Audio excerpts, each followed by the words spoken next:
Most veterans don't realize that there is more than one type of VA loan entitlement, and misunderstanding this could cost you massively in the long run. So in this video, we're gonna break down what the two entitlements are and how you can maximize using that today and in the future. So what is entitlement to begin with? Well, entitlement is really just a fancy way of saying guarantee. You see, when you get a VA loan, the VA is actually going to guarantee a percentage of the loan that you are going to borrow. And this guarantee is put in place in the event that the veteran may potentially come on hard times and then default or foreclose on that property. The portion that the VA is going to guarantee is 25% of the loan. And what this does is it makes the lender whole should the veteran end up foreclosing or defaulting on that loan. Because of this guarantee is why VA loans are able to be zero down, and also why VA loans don't have private mortgage insurance. Now that we've discussed the general idea around entitlement, let's talk about those two main forms of entitlement that exist and how you can navigate them. The first form of entitlement is going to be what's called basic entitlement. And this is for those of you who have no active VA loans or an existing VA loan on your certificate of eligibility. Essentially, it would look like this. As you can see on screen, there would be a chart that would show a list of loans that you potentially could have. And on that list, it would consist of a loan number, the state that the loan was in, the loan amount, the date of the loan, the entitlement charged, and also the status. The next thing I want you to focus on is just below that chart that says the veteran's basic entitlement is $36,000. What does this mean? One of the common questions that I get around that 36,000 number is sometimes a veteran will wonder or think that the 36,000 is all they can actually borrow with a VA loan. And that's not the case at all. You see, when getting a VA loan on that chart, you're going to notice a specific field, which is called entitlement charged. And that entitlement charge consists of 25% of the loan that you are actually going to take out. The reason why the 36,000 is actually there is to let you know that that is going to be the minimum amount of entitlement that can be charged. So for example, if you were getting a VA loan that was, let's say, $100,000 and the entitlement charged is supposed to be 25% of your loan, then the entitlement charge that would show on that chart would actually be $25,000. But because that is below the $36,000 amount, you're actually not going to see $25,000 there. You're going to see $36,000 there because it is below the minimum amount that can actually be charged. Some of the things to understand about basic entitlement is going to be loan limits. You see, prior to December 31st of 2019, when getting a VA loan, you had to adhere to what was called the VA county loan limit. And these county loan limits were set based on the conforming loan limits that the FHFA would release every single year. These limits meant that if you used your VA loan prior to this date, you can only do a no down payment VA loan if it was below the actual county loan limit in the place that you were buying the home in. This put a lot of limitations on the ability that the VA loan could provide for veterans who maybe could even potentially afford a little bit more of an expensive or higher monthly payment, because now they are not able to purchase that property without them having to put a down payment if they do exceed that county limit. Well, fortunately, as of January 1st of 2020, the VA changed all of that. If you have basic entitlement, the VA states that you can actually now purchase up to whatever you can income and credit qualify for. So if you can afford a $4 million house with your VA loan, you can purchase that property with no down payment and no private mortgage insurance, just like you would on any other loan amount. Now, of course, you do have to income and credit qualify for this loan, but this is something that made the VA loan even more powerful for veterans who could afford those luxury properties. The next form of entitlement is going to be what's called bonus entitlement. Bonus entitlement is going to be where you are using your VA loan in a situation where you already have an existing portion of your entitlement tied up on a prior VA loan. This could be for those of you who have a VA loan already and now you want to convert the property into a rental and go and purchase another property. This could also be for somebody who maybe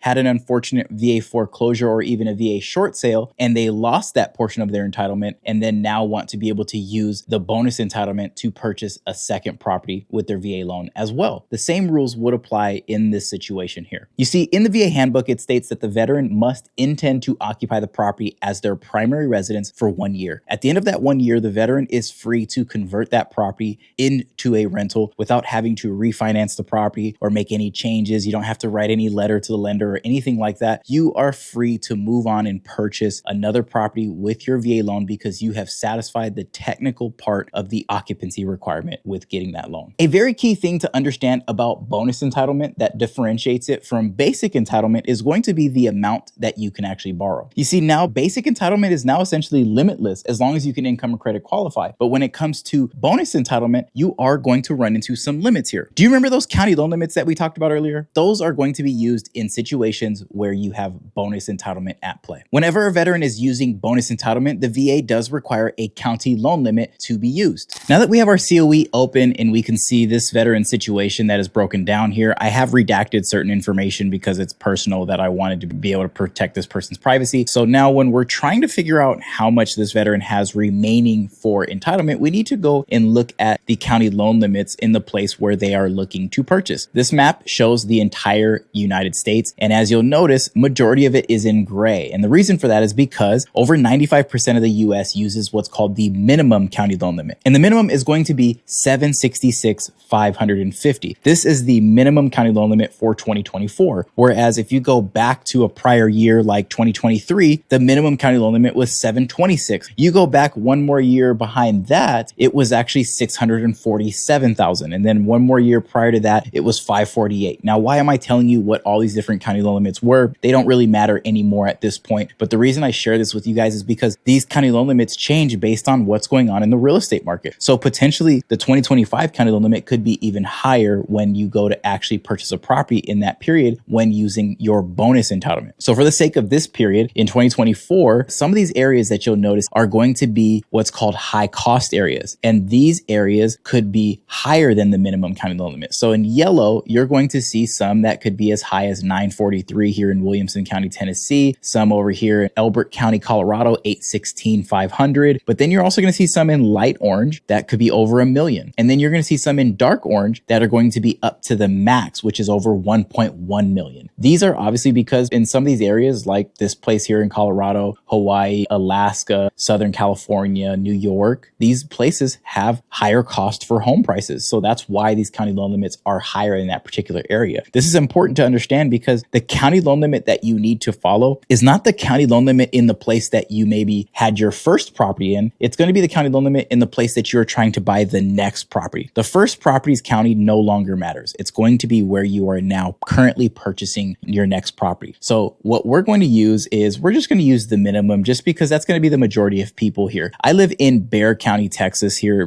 which is essentially San Antonio. So the next thing that we're going to do is bring up this veteran certificate of eligibility again, and we're going to pay attention to a couple of key details. Hey, before we calculate how bonus entitlement works, have you gotten value from this video? Because if you have, can you do me a huge favor and hit that like button down below, and also consider subscribing and joining the community. This channel was created to educate veterans about everything they need to know regarding the VA home loan benefit completely free. So if you want to stay up to date on tips, tricks, hacks, and also a little bit of news about the VA loan, subscribe and join this community, and also let me know what you want to learn more about. I'd be happy to create content about that and also just answer any questions that you potentially have. So we got our calculator up and we need to now take the county limit. Let's do 766,550 and we're going to divide that by 4. Why are we dividing it by 4? Well, because if you look right here, the VA is guaranteeing 25% of the loan like we talked about. So we need to break this down to actually figure out what the total amount will look like. So when we come back to our calculator, we've broken it down already, and we now need to subtract the amount of entitlement charged, which is $80,290 from this number. So we're going to do $80,290, which is $111,347.50. And then the last thing that we need to do is multiply this number by 4. This veteran has $445,390. This same calculation is what a veteran would follow if they had not only an active VA loan on their certificate of eligibility, but also maybe a foreclosure or even a short sale that is showing as entitlement charged on their COE. What if $445,000 just was not enough for him? Well, this is where the VA is going to allow you to exceed your remaining entitlement, but this is going to be done in a very specific fashion. In this situation, the VA is going to require a down payment of 25% of the difference that exceeds the entitlement. Now, for the sake of this example, this veteran had $445,000 remaining as we did in the calculation a little earlier, but what if they said, Josh, I need $545,000. So this would be exactly $100,000 more than they have available. Then this means that the 25% down payment is going to be 25% of the $100,000 because that's what's exceeding it. So in this situation, the down payment is $25,000. Now, what if you say, Josh, I use my VA loan, but now I just want to get my entitlement back. How do I go about doing this? Well, this is actually a very, very simple thing. This is just going to be a simple restoration of entitlement by either A, paying off the existing VA loan that you have, or B, selling the property and you're able to pay off the existing loan that you have on the property. You just have to provide some documentation to the VA and they will go ahead and restore your entitlement in full, and you will be now back to basic entitlement, giving you that limitless power that we talked about earlier. Now that you understand how entitlement works, I need you to remember one thing. Jesus loves you and he paid the ultimate price for your life. So if you turn to him, trust in him, and believe in him, he has a beautiful plan and purpose for your life.